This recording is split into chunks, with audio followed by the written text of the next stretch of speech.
Some calls change your life, not because of what's said, because of what you almost refuse to hear. Her phone lit up, same number, no name saved. Just that quiet, patient vibration against cold glass, the kind that doesn't rush because it knows it doesn't have to. 7 times in 3 days, 7 times she pressed ignore. She didn't know, sitting in that warm office pressing dismiss, that every time she rejected that call, someone was finishing a job designed to destroy her. Not from far away, from inside the same building. And the man on that phone was the only person in the city trying to stop it. This is what happens when the wrong number turns out to be the most important call of your life, and what it costs when you almost don't answer. Before we go further, 3 things. This is not a love story.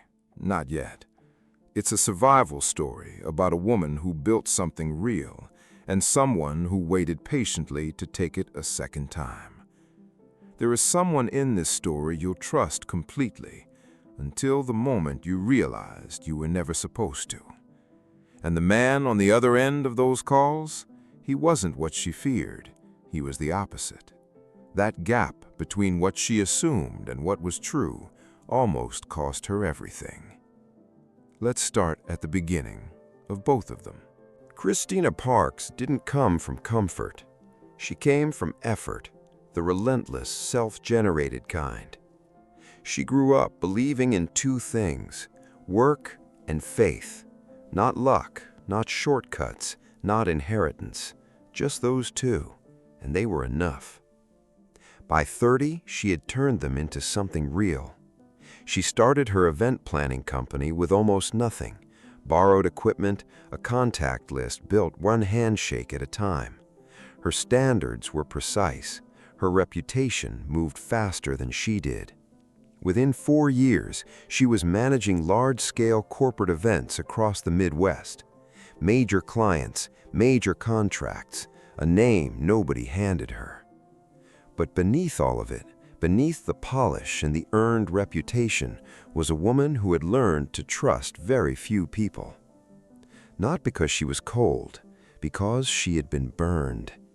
Years before, a business partner she had given everything to, quietly and systematically took from her. He did it slowly, piece by piece, so carefully that by the time she understood what was happening, the damage was already deep. She survived. She rebuilt, but she never stopped watching. That wound, the one she thought she had sealed, was about to be reopened, not by a stranger, by someone who had been inside the building for 6 years. His name was Junho. It didn't circulate in casual conversation. It moved through certain rooms the way a current moves through water, invisible until you touched it, and by the time you touched it, it was usually too late to step back. He was Korean-born. He arrived in the U.S. in his mid-20s knowing exactly what he intended to build. Real estate, logistics, import operations, all documented, all verifiable, all above ground. But anyone who moved in certain circles of Chicago understood Juno's world had more than one layer. A restaurant manager in River North put it this way. He walked in. I was mid-sentence with a VIP guest. I stopped. Didn't even know why. I just stopped. That was the kind of room he occupied. He gave very little away. He trusted fewer people than Christina did, and he lived by one rule above all others. He did not pull in civilians. Whatever happened in his world stayed there. Always. Until the day his people brought him a file with a woman's name in it, Christina Parks. He sat with it for 3 full days, looking for another option, a way to handle this without calling her. He found none. But there was something else in that file, something that closed the last door. She had built her company from nothing. A decade ago, a partner had hollowed it out from the inside, slowly, invisibly, with precision. She survived. She rebuilt, alone. Junho read that twice. His younger sister, Ji-yeon, had built a small business in Seoul. She was 26, careful, completely unaware that someone was using her company as a financial vehicle. By the time Juno found out, the investigation had already named her. The damage was done. He was too late. She lost everything. He never forgave himself. He looked at Christina's file again. Same architecture, same invisible machinery, same woman in the center who had done nothing wrong. He picked up the phone. She didn't answer. 7 times. 7 silences. The first sign something was wrong didn't come through her phone, it came through the work. Christina was managing her biggest contract of the year. 3 days, downtown Chicago, 800 attendees, everything confirmed, every vendor locked. Then, 72 hours before the event, her phone rang. Venue manager, professional, reliable. We need to cancel. The contract is signed. The deposit cleared 2 weeks ago. I know. Then what are you telling me? A pause, long and heavy. I'm telling you we can't host this event. Her voice had dropped. This wasn't a business decision. This was someone who had already been told what to say. I'm sorry, I really am. The line went dead. She called the backup venue. Unavailable. 3 more. 2 didn't answer. 1 said they had just filled their calendar that morning. She called vendors directly. Audio, catering, lighting, the florist she had used on 47 events. Voicemail, voicemail, voicemail.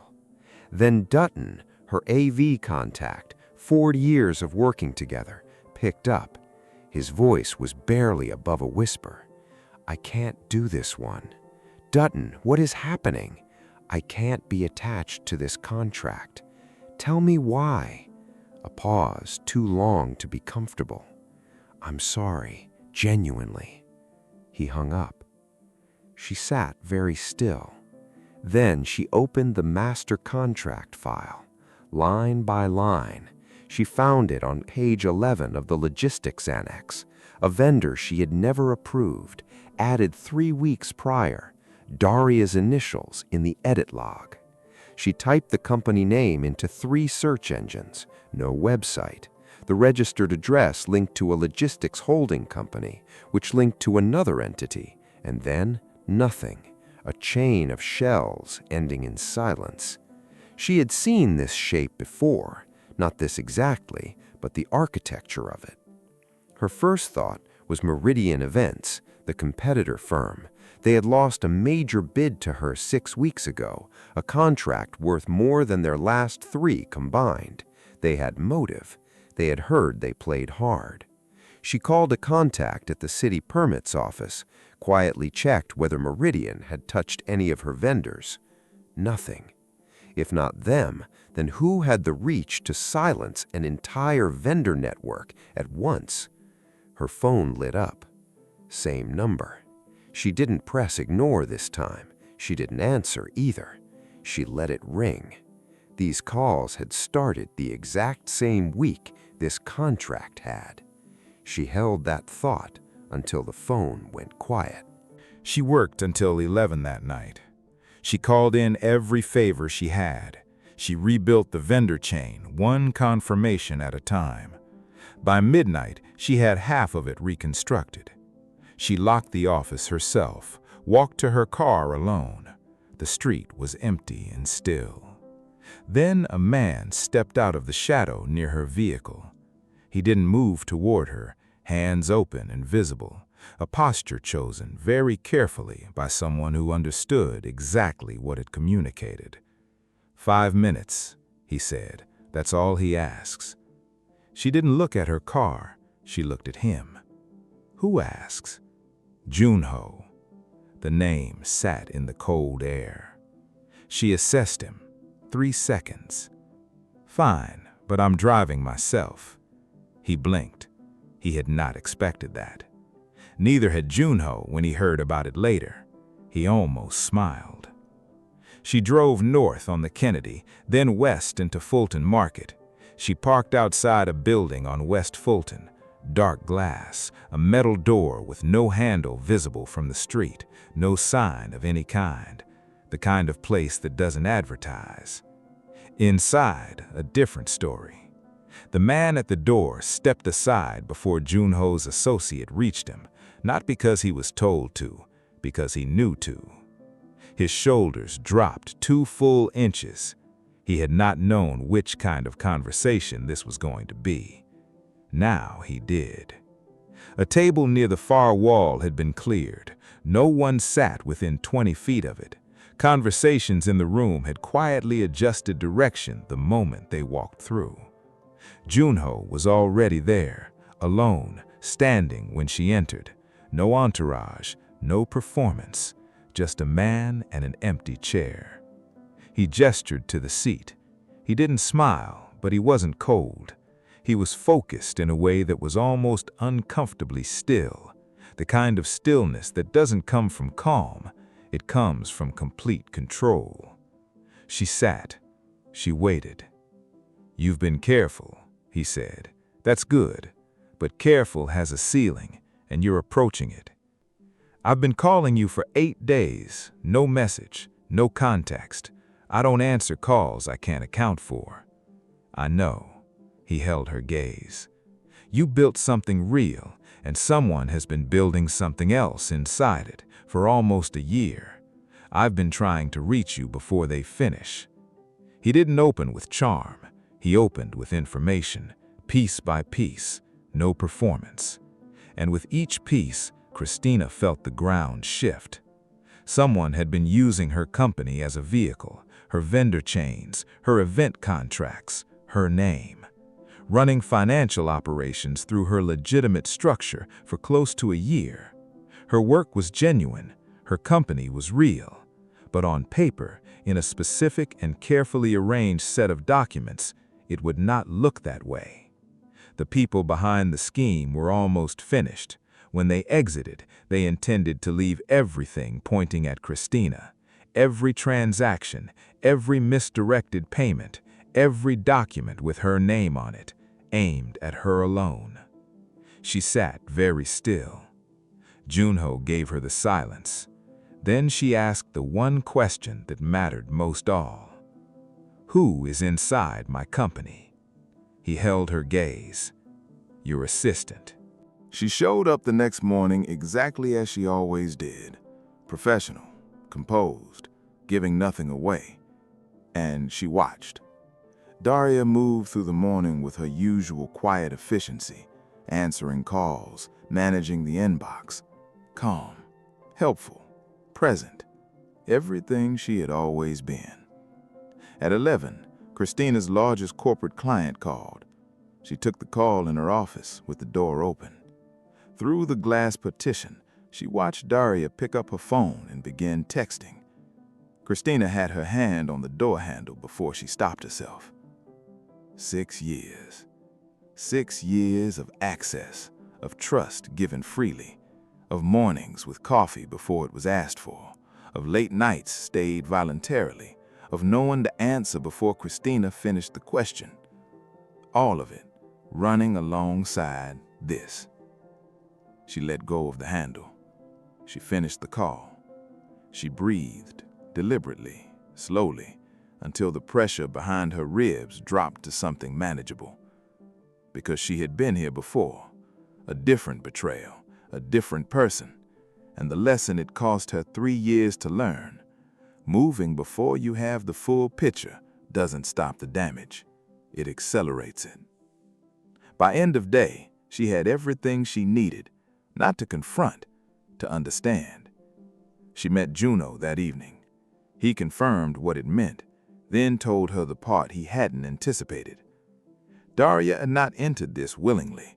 She had been approached, threatened, given a choice that wasn't really a choice.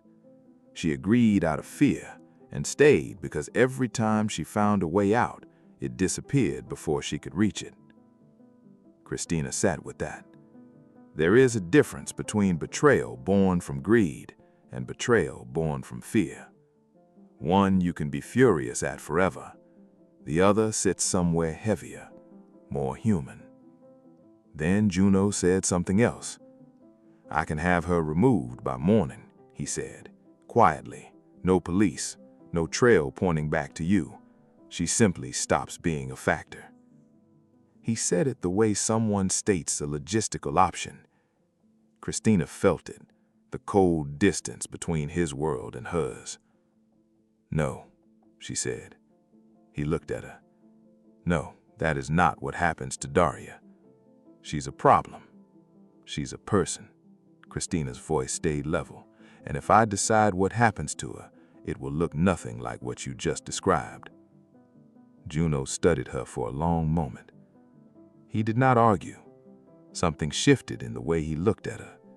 He had spent 15 years reading people, instantly, accurately. Christina Parks was refusing him without fear. He didn't know what to do with that. He did know he didn't want her to stop. There's a way to stop all of it. How? It requires you to trust me, without the full picture, without certainty of outcome. I'll tell you everything I can. What I can't, it's because knowing it puts you at greater risk. 4 days. That was the window.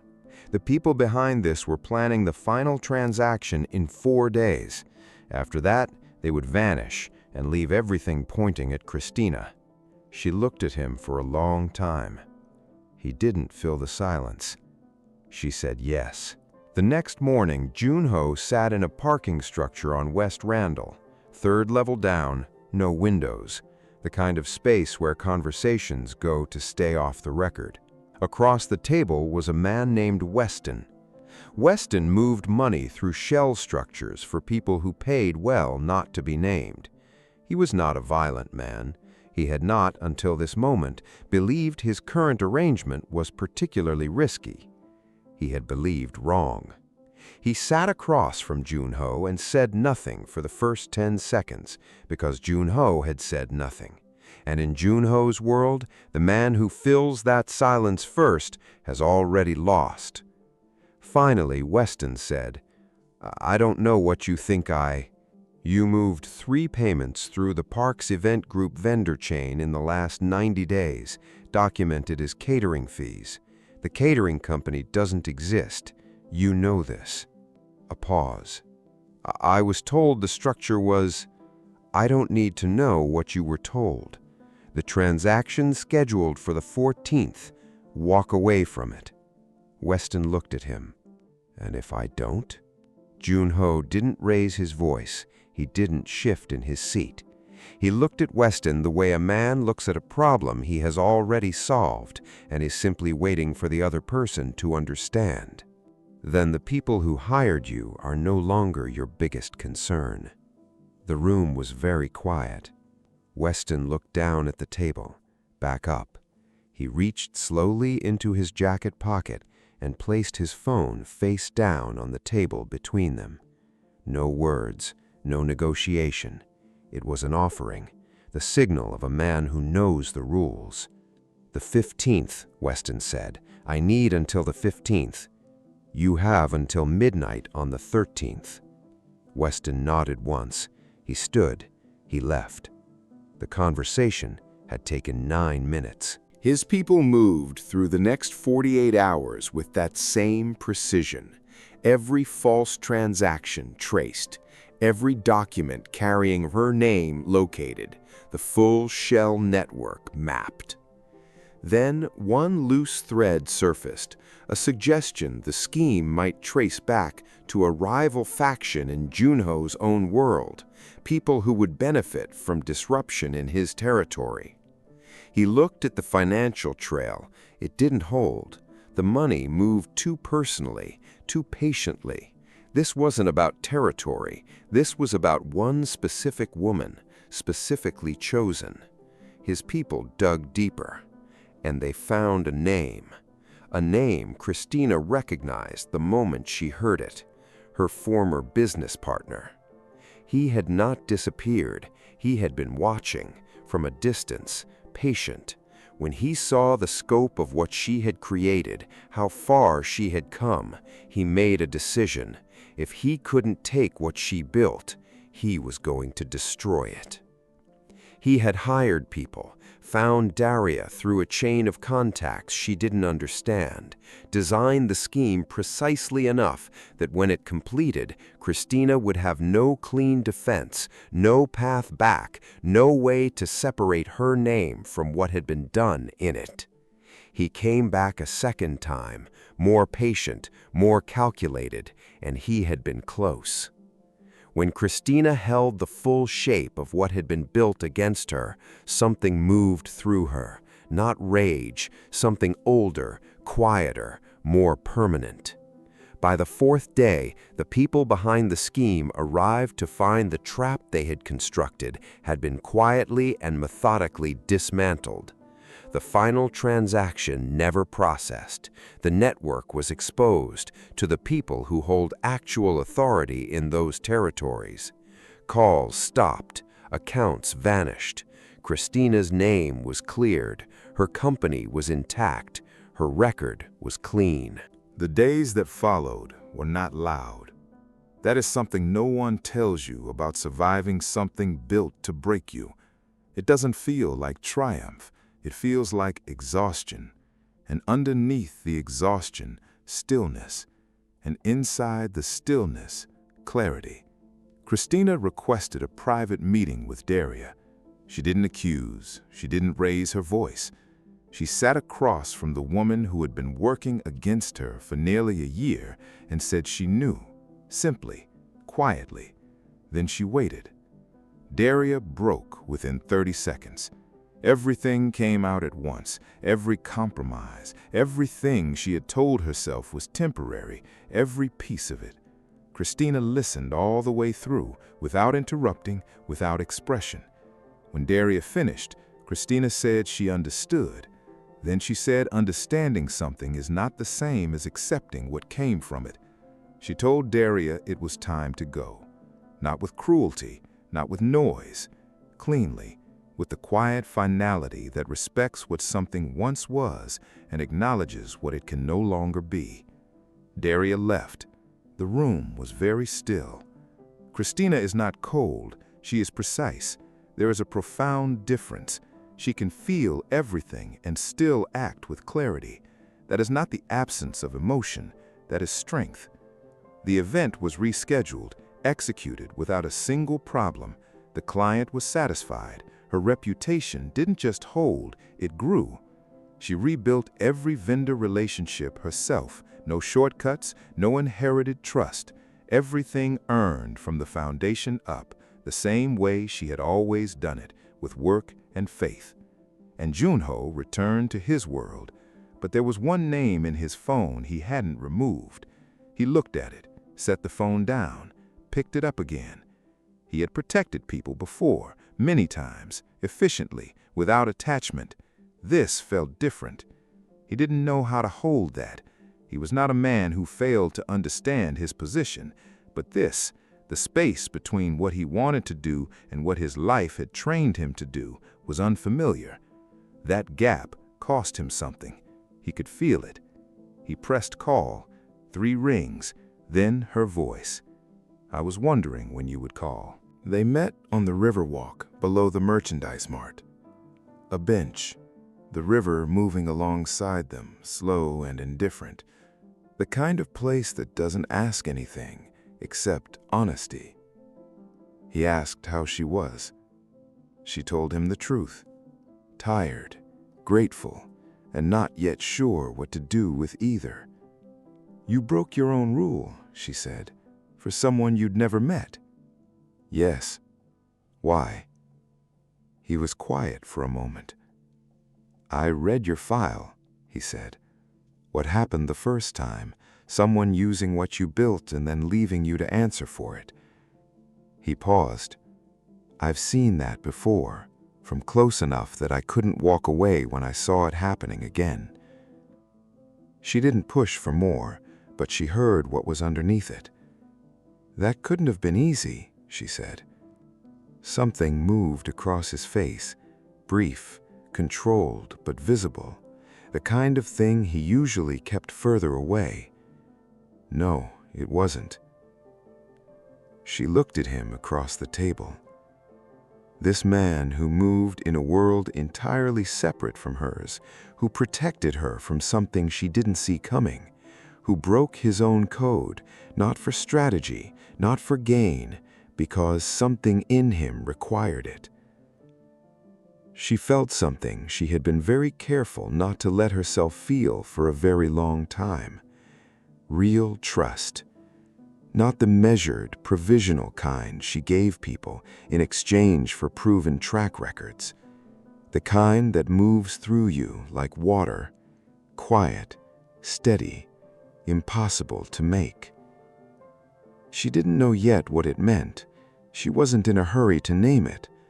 But she looked at him, and he looked at her, and neither of them turned away. Here we are, at the end of a story that began with a call never answered and closed with one that finally was. She kept ignoring the calls, not out of carelessness, out of every lesson she had ever learned about protecting herself from the wrong people. She wasn't wrong to be cautious. She was just wrong about where the danger was actually coming from. Two people from entirely different worlds, different risks, different histories, different codes. They didn't build something easy, but they built something real. And real, it turns out, was the one thing both of them had been missing for longer than either was willing to admit. Christina didn't almost lose everything because her guard was down. She almost lost it because the threat came from exactly the place her guard was pointed. She had built her defenses around the memory of one wound, and the person who knew her best knew exactly where those defenses faced. So, the first question is this: are your walls protecting you from the real threat or just from the last one? The second is, if someone kept trying to reach you, not with words, but with quiet, patient consistency, would you recognize it, or would you press ignore again? And the third, the one that sits longest, the man who tried to destroy her the second time did it because he watched her rebuild and could not stand it. Not because she was weak, because she was strong, because what she built was worth something. What does it say about you when the people who try to take you apart already know what you're capable of? Leave a comment. Would you have answered that call? And at which number, which call would you have picked up? Share this with someone pressing ignore on something important right now, because the next story is coming. One that will take everything you think you know about loyalty and turn it inside out.